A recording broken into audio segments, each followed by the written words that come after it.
Also, like, I feel myself getting dumber. No joke, like, actually. Just my vocabulary is not as good as it used to be. I don't know, man. I feel if you're not consistently learning, you're losing it. I wonder why. Maybe you should read paper instead of rolling paper. Don't do me like that.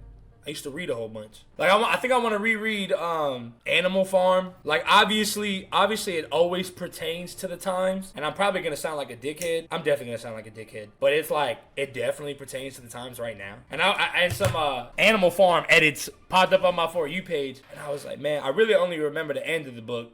About the pigs, looking at the pigs and the humans, and then you already couldn't tell who was who. Back then, I just didn't care about it, but now it's more prevalent, so I kind of want to. I just read 1984 for the first time. Ooh, how was it? 1984 was dope. And then I want to read, because I wanted to go through like all the books I read at high school, revamp, but one of them was Night, and I do not want to read Night again. That book was like 150 pages of nothing but sadness. If you were like, yo, I'm pretty happy today, I kind of want to ruin that. Just go read Night. And that's what it was. So I'm good on not reading that book again. Tony should read Smut for real. What is that? Oh, isn't that? Oh, I know what that is. Yeah.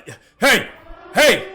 Lord of the Flies. I never read Lord of the Flies. Yeah. I also want to read just some like, bro, my books of choice were always, fiction. I was a very escapist type of kid. Life wasn't great. I just buried my nose in a Percy Jackson book or Harry Potter book or just really any book. What have I read, bro? Percy Jackson, I Am Number 4. And these are the whole series. I read The Heroes of Olympus. I read The Kane Chronicles. Rick Riordan, fire. The Prodigy series, that was crazy dope. The Unwanted series, that was crazy dope. What was it called? I think it was called Ender's Game, but that one I only read the first book. It kind of reminded me of like the Hunger Games a little bit. I remember it being gold though. Like the book cover. Aragon, I read the first book. I need to tap back into the Aragon series because that shit, oh my god. First of all, the movie is cool. The movie's alright. It's not great, but oh my god. I never read Percy Jackson or watched the movies. Well, if you haven't watched the movies, that's good. Because the movies aren't great. I'm not going to lie. The show is better. But the books will just always be better. There was this other one, too. I forgot what it was called. But the main character was like a girl pretending to be a boy. It was like a sword. It was like a dragon sword or something like that. I forgot. Mulan? No, it wasn't Mulan. You ever heard of The City of Ember? It's a great book. Haven't. I need to read more good books, man. Not gonna lie, I read Twilight growing up. My girlfriend was really into it. Good books, though. I never read the Twilight books. I just watched the movies. Oh, Narnia. Narnia has a big, fat-ass collection of the books. And there's like 4 stories of Narnia. It's like 4 or 5. And basically, all of them but one are like the movies. And then there's just like one story that's not in the movies. And I was like, I'm not reading that one. Probably should have, but... What was those books where like, it was about like magic, like it was like a brother and a sister, and I remember the cover of the book had a flaming W on it, but that was like the theme for all the books. There was a W, there was a G. Witch and Wizard? Was it Witch and Wizard? It was James Patterson. It was Witch and Wizard. I got to G. I didn't finish G though, but I got to G. Read the Warrior Cat books. Here's the thing, I never read the books. But I mean the cover of the book of that cat is burned into my skull, bro. It's burned into my skull. It was always in my library. Tony said I'd be reading. Bro, I used to read a whole bunch. I used to love reading. It was before I didn't have a phone growing up because we ain't had no bread. Gotta get knowledge in here. Yeah. I mean, I never read knowledgeable books, though. I'm not gonna lie. Like I think I'm more interested in those types of books now. Like I said, I've read the knowledgeable books because like my high school made me at the time. But like I know I didn't retain the information like I should now. I just didn't have the brain for it. You like the Goosebumps books? I never read them. The Narnia books are so good. They were great. Magic Treehouse was the shit. Never read Magic Treehouse. How you feel about theology, Tony? There's a lot of historical knowledge tied into it. Yeah, for sure. For sure. To be like I said, when I was reading, I really stopped reading when I was like 14, 15. I've read here and there, but like I just mean like being like a bookworm, 14 or 15. So back then I was just more about like what's a cool story, what's gonna like get me out of this world that I'm in already. I've told y'all that's why I don't like sad and depressing stories, like or sad and depressing movies. Like I watch things to be like entertained and to be taken away from the real world. And a lot of people are like, oh yeah, you just like explosions and like because you're dumb. And it's not that. It really isn't. It's just like, bro, there's already so much sadness and depression and evil in the real world.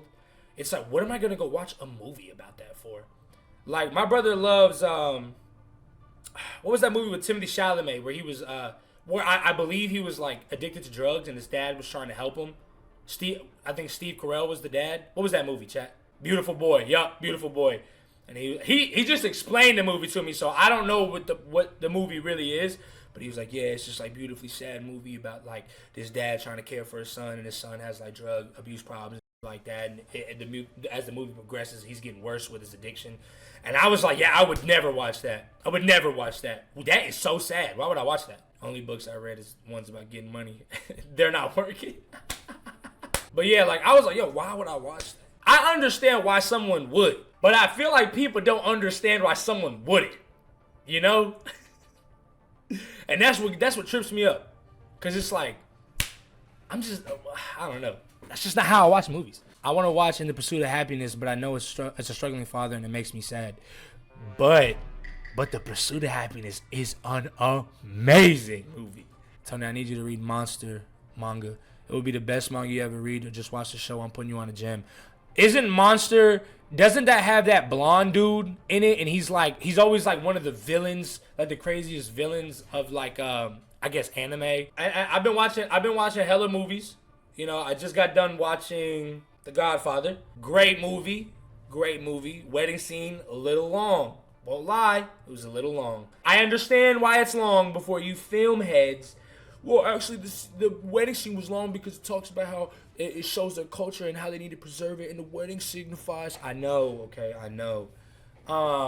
Still a little long. But do you know what was like? I knew it was a good movie, but this took me by surprise. It wasn't a sleeper, but bro, The Shining. Oh my gosh, that movie is so good. Oh my gosh.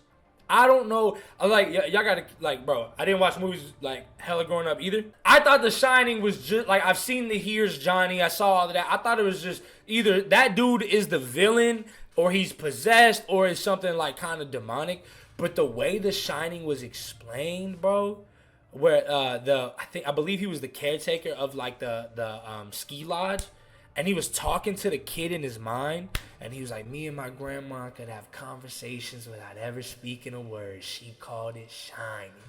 I said, oh my gosh, this is so gas. No spoilers, I ain't seen it. My bad. Too late, sorry. No Country for Old Men was way better. Let me tell you something about No Country for Old Men. You can lock me up. Let's just say that No Country for Old Men is 2 hours long. The first hour and 45 minutes are super gas. And in that last 15 minutes, I was like, yo, wait a second. What? Maybe I'm just not like the craziest movie buff, but like, I don't know, that movie, the end of that movie just, I don't know, it was like, what? You ever seen Shutter Island top tier? Yeah, I've seen Shutter Island, great movie. Nah, Tony, you right? Okay, bet.